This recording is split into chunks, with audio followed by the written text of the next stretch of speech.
നിൻ കരവലയം എൻ്റെ കോട്ടയാം, നിന്റെ ശ്വാസമല്ലോ എൻ്റെ ജീവനാം, നിന്റെ തേജസ്സല്ലോ എൻ കിരീടവും, നീ തന്നെ സമ്പത്തും എൻ്റെ യേശുവേ.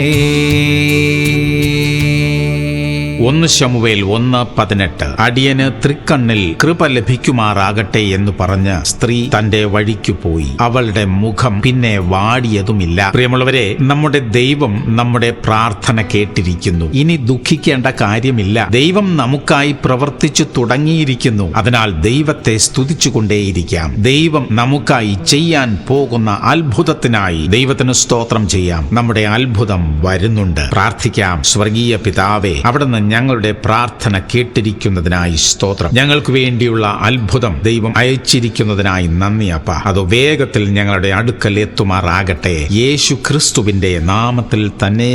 ആമേൻ, ആമേൻ, ആമേൻ.